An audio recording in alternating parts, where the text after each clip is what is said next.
Halo Mas Bray, jumpa lagi. Bagaimana kabarnya? Semoga kalian dalam keadaan sehat selalu, diberi rezeki yang melimpah dan dilancarkan segala urusannya.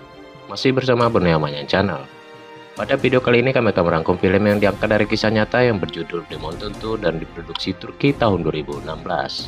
Film ini bercerita tentang kelompok militan yang beroperasi dan memiliki cabang di berbagai wilayah dunia, khususnya menduduki hampir seluruh bagian di Irak.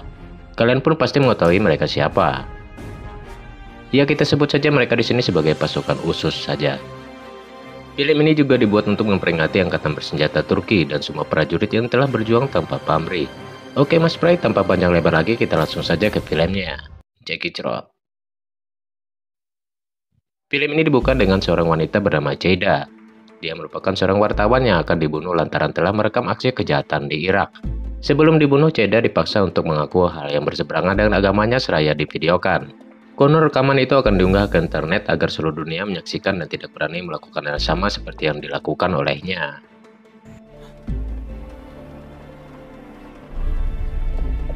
Tapi kemudian Ceda tidak mau mengakuinya. Ia justru menyangkalnya daripada harus mengucapkan kalimat yang dianggapnya sangat amat hina. Diperlihatkan pula beberapa orang yang berjubah rapat. Satu melemparkan bola agar dikejar seorang bocah. Dua yang lain membawa gerobak tampak berjalan seperti biasa. Kemudian salah satu mereka melemparkan kode lewat tangannya, di mana kode itu langsung diterjemahkan oleh rekannya dan menunjukkan bahwa mereka adalah penembak jitu yang siap untuk menyergap. Setelah memastikan jarak angin serta di mana posisi targetnya, mereka langsung menghabisi semuanya tanpa tersisa.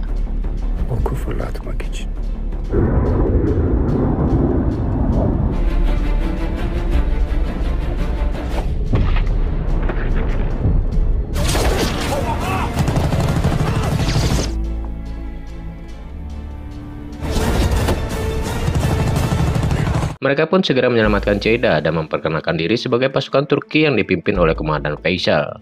Misinya adalah untuk membawa Ceda hidup-hidup kembali ke Turki. Kemudian Shin mundur bertahun-tahun silam. Dia bernama August dan rekannya bernama Bekir.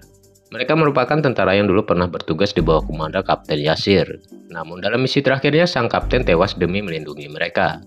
Kejadian itu juga membuat Bekir mengalami cedera kaki yang belum sembuh hingga kini. Sementara August harus memasang pen di bahunya serta mengalami sedikit trauma. Meskipun begitu, ia mencoba mengajak Bekir untuk bergabung ke dalam pasukan khusus.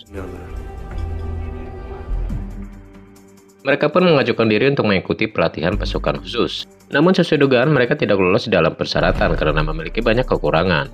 Mereka justru direndahkan serendah-rendahnya dan dianggap hanya akan menjadi beban untuk timnya.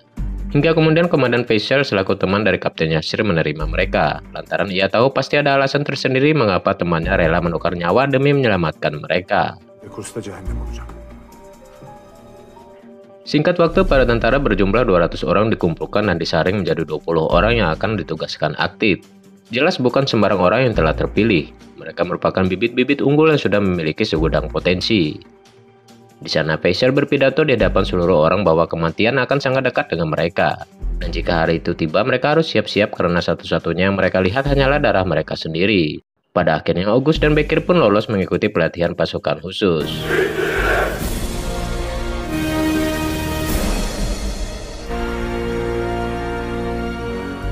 Waktu demi waktu berlalu. Mereka mulai dilatih dengan keras, dan tidak hanya melewati latihan fisik, Bekir dipaksa untuk berlari meskipun cedera kakinya masih belum pulih. Mental akan sukses dijatuhkan karena dalam 30 detik ia tidak berhasil sampai, ia akan disingkirkan sementara August dipastikan akan menjadi cadangan. Namun berkat tekad serta kegigihan ia berhasil melewati tantangan tersebut, dan akan mendapati terapi setiap harinya.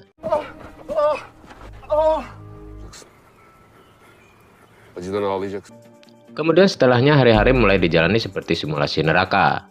Mereka direndam di laut seharian, berlatih kekuatan, kecepatan, serta dipaksa untuk tidak takut dengan apapun, termasuk ketinggian. Mereka harus bisa menjinakkan bom, membuang granat secepat kilat, hingga yang paling mustahil bagi mereka melewati 3 hari tanpa tidur dan makan. Satu persatu dari mereka menggenggam sebuah nama di mana setelahnya wajah mereka ditutup sambil disiramkan segalon air. Dan jika mereka tidak bisa menyebutkan nama yang benar, hal itu akan dibuat secara berulang-ulang. Itu membuktikan mereka adalah orang-orang terlatih, terpilih, dan terbaik yang akan menjalankan misi dengan penuh resiko. Komutanım rekora gidiyor. Geçerdi.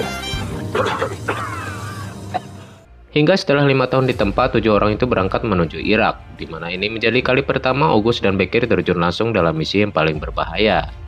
Dan dari situlah mereka sampai di titik ini dan hampir membawa Ceyda pulang. Selain August dan Bekir, pasukan mereka diisi oleh Mustafa, Baybars, Esrep, dan Arif, serta Komandan Faisal sendiri.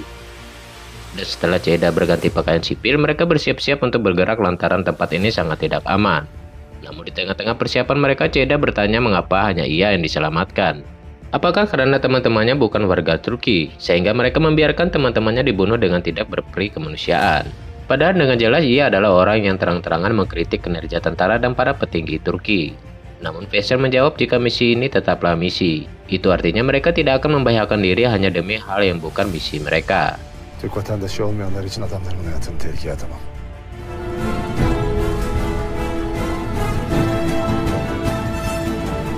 Kemudian di tengah perjalanan mereka dikejutkan dengan melihat mayat berjejer ditutupi selembar kain putih. Ditaksir mereka dibunuh 2 atau 3 jam yang lalu dengan sangat amat keji. Hingga tiba-tiba Arif yang berada di garis belakang memberitahu jika musuh telah menuju ke sini. Tidak lama kemudian, para pemberontak muncul dengan membawa persenjataan di mana mereka telah bersembunyi dan langsung mengontak tim untuk melakukan penyerangan. Seketika 3 buah tank andalan Turki menembak ke titik koordinat. Hingga ledakan amat dahsyat pun langsung memusnahkan mereka dalam sekejap.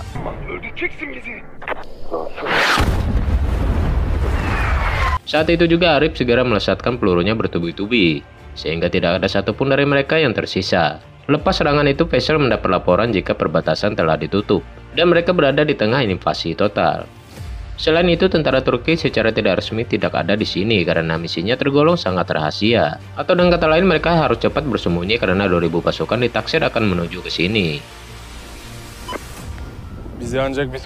Tiba di makam Raja Qaida, Ceyda begitu keras kepala, menganggap mereka orang rasis yang membeda-bedakan penduduk sekitar. Ia pun sempat berdebat dengan Bekir, sehingga sang komandan menghentikannya, karena mereka harus bersiap memasang jebakan.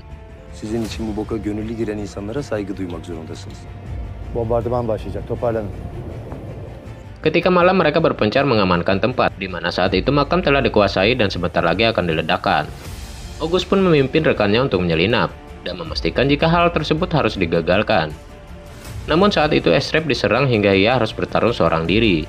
Sementara August dan Baybars cepat-cepat mencari kabel karena dalam hitungan detik bom akan meledakkan mereka hingga berkeping-keping. Keduanya sama-sama dalam posisi di ujung tanduk, ketika tiba-tiba musuh memergoki mereka dan menodongkan senjata. Beruntung Esrep menolong mereka tepat waktu. Keesokan harinya pemberontak kembali berulah. Kali ini mereka terlihat membawa tawanan yang sudah disiksa dan siap akan dibunuh, di mana keadaan 3 orang itu sudah sangat mengkhawatirkan. Seorang pria telah babak belur sementara seorang wanita diikat seperti seekor binatang, dan kondisi anak kecil yang sudah pingsan. Si wanita pun disiram bensin dan hampir akan dibunuh.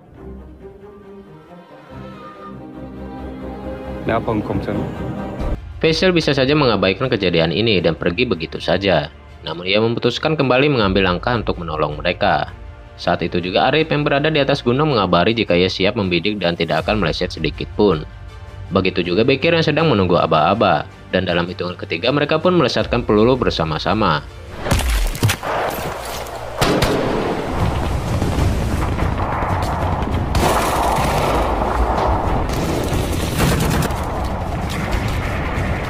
Adu senjata terus terjadi hingga Baybars terluka oleh penembak jitu. Arif yang berada di atas pun langsung mencarinya, dan saat itu juga Ceyda hampir terbunuh jika ia tidak mendorongnya. Serangan pun ia balas dengan tepat hingga seluruhnya berakhir tewas.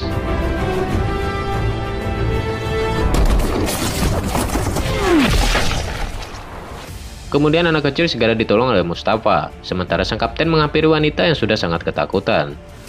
Bahkan ia terus menghindari sebelum menyadari pin yang melambangkan Turki terpasang di dadanya.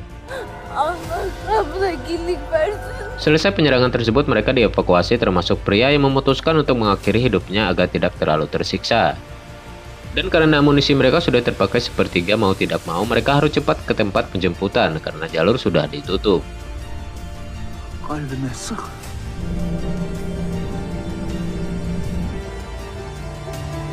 Ceyda pun mencoba berbicara dengan wanita yang bernama Nabat. Namun tidak ada satupun jawaban lantaran ia terlalu trauma setelah punggungnya diukir oleh sebuah pisau. Mereka pun melanjutkan perjalanan hingga tempat pendaratan sudah terlihat. Sebelum ke sana mereka memasuki sebuah desa dan bertemu 25 penduduk yang tersisa. Sementara sisanya telah tewas dan hanya Boranlah satu-satunya orang yang bisa menggunakan senjata. Önümüzde kalan tek yiğit Boran. Gidin onunla konuş. Kemudian saat malam markas kembali mengabari jika para pemberontak telah menghancurkan tentara Irak. Dan tiba di sini pada esok siang. Perintah pun dikeluarkan bahwa ia harus membawa prajuritnya ke tempat penjemputan sebelum fajar. Boran yang mendengar percakapan itu seketika merasa tidak punya harapan lagi, karena pada dasarnya tidak ada satu orang yang bisa menolong penduduk desa kecuali diri mereka sendiri. Biliyorum komutan. Canınız sağ olsun. Pergi dengan perasaan kalut, Ceda mengejar sang komandan dan mengingatkan jika mereka harus melindungi para penduduk. Namun Faisal masih bersikeras jika hal itu bukanlah misi dan tanggung jawab pasukannya. Ceda pun mengatakan hal sempat menusuknya, bahwa ia hanya terlalu pengecut untuk melindungi mereka. Ne suçu var? Buyurun sizce. Keesokan harinya helikopter tiba di tempat penjemputan. Namun Ceda dibuat terkejut saat helikopter itu tiba-tiba diisi oleh para anak-anak. Ia pun meminta penjelasan kepada sang komandan. Namun Faisal berkata jika Ceda harus naik dan pulang secepatnya. Sebelum berangkat ia memberinya selembar surat serta memintanya untuk berjanji bahwa akan merahasiakan cerita ini dan tidak menyebarkannya kepada siapapun. Dan pada akhirnya Faisal memutuskan untuk menyelamatkan warga desa dengan harapan bahwa Tuhan akan menyertai perjalanan mereka. Ne Başçavuş Mustafa Şahin. Komutanıma katılıyorum. Muhalefetini not ettik. Beklemedeyiz. Allah yardımcınız olsun.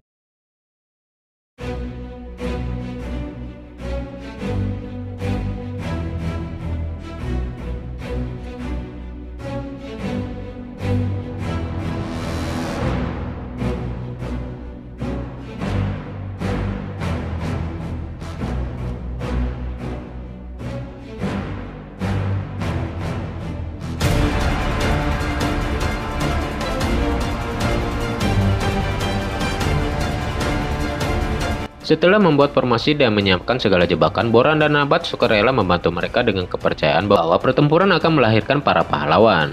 Para warga pun segera diungsikan ke tempat tersembunyi. Sementara Arif memposisikan diri di menara agar aman dan mampu menyerang dengan penglihatan yang penuh. Kapıyı kimse açmadı ya. Ben 15-16 yaşında bir şeydim ya.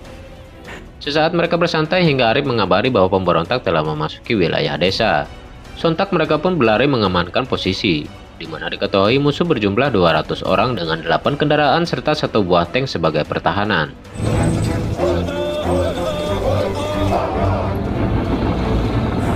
Dan ketika mereka semua telah siaga dalam posisi, August dan Faisal mengetipkan jebakan hingga ledakan pun menjadi pertanda bahwa pertempuran sudah dimulai. Musuh yang jelas belum siap langsung dihantam kembali dengan peluru hingga mereka jatuh dan berguguran.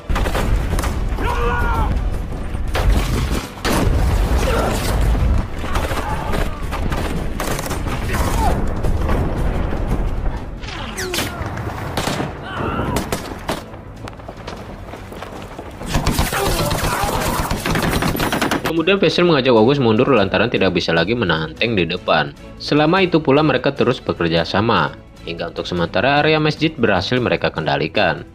Boran pun harus berduel dan hampir dibunuh sebelum Esrep datang dan menembak musuh tepat di kepalanya.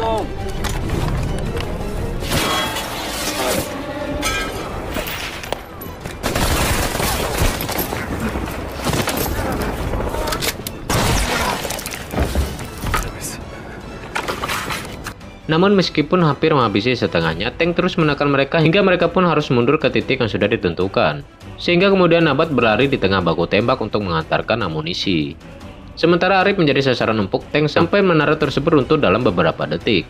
Beruntung setelahnya serangan August tepat sasaran menyebabkan tank hancur berkeping-keping.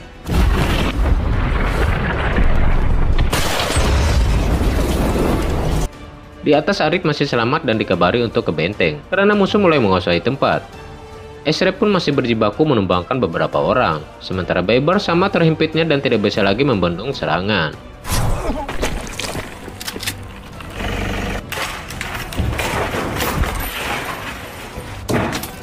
Di lain tempat Mustafa rela berada di belakang dan melindungi sang komandan. Seluruh sisi betul-betul terhimpit sehingga Nabat harus tertembak. Boran pun sama terlukanya serta yang paling mengejutkan Mustafa tertembak dan tidak bisa lagi melarikan diri. Bahkan Arif harus menyaksikan dengan mata kepalanya saat Mustafa menggenggam sebuah granat dan memutuskan mati untuk menjadi pahlawan.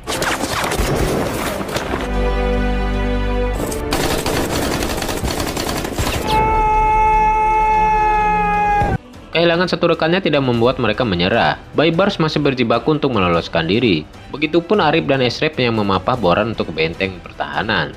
Hingga tiba-tiba peluru menembus tubuh Esrep sampai ia tidak bisa lagi merasakan kakinya. Sontak ia meminta Arif menjadikannya perisai, di mana hal itu langsung ditolaknya. Namun karena tidak ada pilihan, ia kembali bangun dan berhasil menemukan lokasi penembak jitu.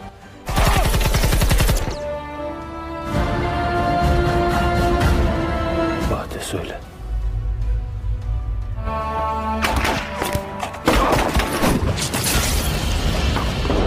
Tiba di benteng, Faisal sangat terpukul saat mengetahui Esrep telah tewas. Tak hanya itu, mereka sukses terkepung dengan satu slot peluru yang terakhir. Dan ketika Nabat akan dibawa ke tempat aman, ia justru menolak dan ingin bertempur hingga sang komandan memberikannya pistol dan baku tembak pun kembali pecah. Adu tembakan terus terjadi hingga kondisi musuh yang sangat berbanding jauh. Nabat yang amatir pun jatuh pingsan, begitupun yang lain dalam posisi yang sangat terhimpit dan sama-sama dekat dengan maut.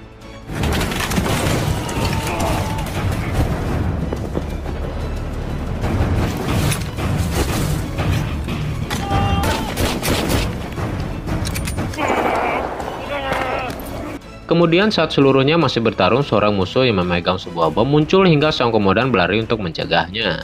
Ia pun menggagalkan itu meskipun pada akhirnya ia menukar nyawanya demi menyelamatkan mereka semua.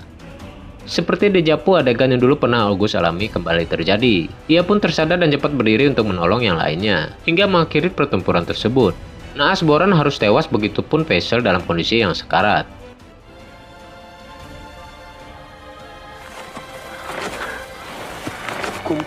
Di tempat lain, Ceyda membaca surat pemberian sang komandan, di mana berisi jika Faisal sangat mengaguminya. Dan jika anaknya masih hidup, ia ingin anaknya tumbuh memiliki pemikiran dan pengetahuan luas seperti dirinya. Sev yeter Ceyda. Dan di saat-saat kritisnya, sang komandan menyampaikan perintah terakhirnya kepada Bekir untuk mengevakuasi para penduduk secepatnya sebelum kematian menjemput.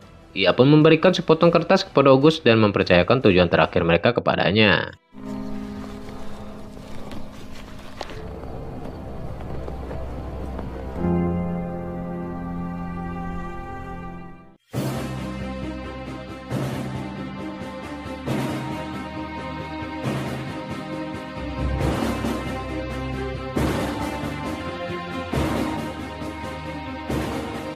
Langkah yang Faisal ambil sudah benar dan sangat mencerminkan seorang pemimpin sejati.